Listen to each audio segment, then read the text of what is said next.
Hi అండి, welcome to our channel.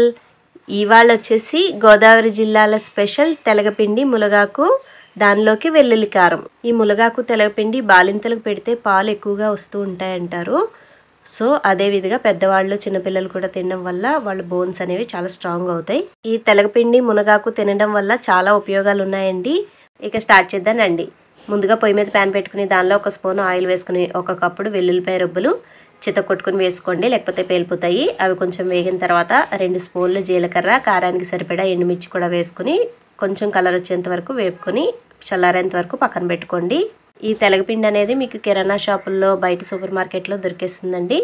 ఇప్పుడు ఒక గ్లాస్ కానీ బౌల్ కానీ తీసుకుని మీరు తెలగపిండి ఎంతైతే వేసుకుంటున్నారో దానికి 2 వాటర్ పోసుకోవాలి. సో దానికోసమని మనం ఇలా ఒక గ్లాస్ కొలుచుకుంటున్నాం. నేను ఇప్పుడు ఒక గ్లాసు తెలగపిండి తీసుకుంటున్నాను. ఇప్పుడు దాన్ని ఒక ప్లేట్లో వేసుకొని దీనిలోకి ముందుగా కడిగి శుభ్రంగా ఆరబెట్టుకున్న మునగాకును కూడా 3 గుప్పిళ్ళు వేసుకుంటున్నాను. నాకు చిన్న గ్లాసుకి 3 గుప్పిళ్ళు సరిపోతున్నాయి.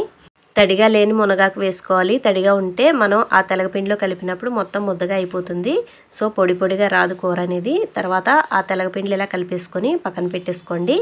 తర్వాత ఇప్పుడు పొయ్యి మీద ప్యాన్ పెట్టుకుని దానిలో 2 గ్లాసులు వాటర్ పోసుకుని దానిలో కొంచెం బెల్లం వేసుకోవాలి, రుచికి సరిపడా ఉప్పు, కొంచెం పసుపు వేసుకొని కొంచెం సేపు మరగనివ్వాలి. 5 నిమిషాలకి వాటర్ అనేది చాలా చక్కగా మరిగిపోయింది. ఇప్పుడు ముందుగా కలిపి పెట్టుకున్న మునగాకు తెలగపిండి ఆ వాటర్లో వేసుకోవాలి. ఈ తెలగపిండి మునగాకు వర్షాకాలంలో ఆషాఢ మాసంలో ఖచ్చితంగా తినాలంటూ ఉంటారు. తప్పకుండా మీరు ట్రై చేసి ఎలా ఉందో కామెంట్ చేసి చెప్పండి. అంతా బాగా కలుపుకున్న తర్వాత మూత పెట్టుకుంటూ మధ్య మధ్యలో మూత తీసుకుంటూ మరలా కలుపుకుంటూ వాటర్ లేకుండా దగ్గరికి రానివ్వాలి. మధ్యలో ఒక 15 మినిట్స్ తర్వాత చూడండి దగ్గరగా వాటర్ అంతా దగ్గరగా వచ్చేసింది, కానీ ఇంకా ముద్దగానే ఉంది. ఇంకొక 10 నిమిషాలకి ఇది దగ్గరికి వచ్చేస్తుంది. ఇప్పుడు మరలా మూత పెట్టేసుకుంటే ఇంకొక 10 నిమిషాల్లో దగ్గరికి వచ్చేస్తుంది. ముందుగా వేయించి పెట్టుకున్న వెల్లుల్లి, జీలకర్ర, ఎండుమిర్చి చల్లారిన తర్వాత మిక్సీ జార్లో వేసుకొని కొంచెం ఉప్పు వేసుకొని బరకగా గ్రైండ్ చేసుకుని పక్కన పెట్టుకోండి.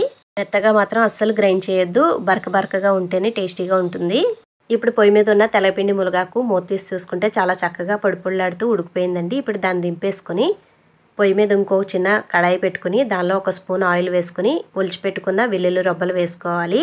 అవి కొంచెం సేపు వేగిన తర్వాత దానిలో జీలకర్ర, ఆవాలు, ఎండుమిర్చి, కరివేపాకు కూడా వేసుకొని బాగా వేయించుకోవాలి. ఈ పోపు బాగా వేగిన తర్వాత ఉడకపెట్టుకున్న తెలగపిండి ములగాకులో ఈ పోపును తీసుకెళ్లి కలిపేసుకోవడమే. చూసారు కదా, ఎంతో రుచికరమైన తేలికగా చేసుకోగలిగే ఆరోగ్యకరమైన తెలగపిండి ములగాకు కర్రీ. ఇది అందరికీ చాలా బాగా ఉపయోగపడుతుంది. ఈ వీడియో కనుక నచ్చినట్లయితే లైక్ చేయండి, షేర్ చేయండి. ఇప్పుడు వేడివేడిగా అన్నం వడ్డించుకుని దానిలో తెలగపిండి ములగాకు, వెల్లుల్లిపాయ కారం వేసుకుని దానిలో కొంచెం గాను నూనె వేసుకొని తింటూ ఉంటే సూపర్గా ఉంటుంది. తప్పకుండా మీరు ట్రై చేయండి. ఇలాంటి మరిన్ని వీడియోల కోసం మన ఛానల్ సబ్స్క్రైబ్ చేసుకోండి, బెల్ ఐకాన్ నొక్కండి. టాటా.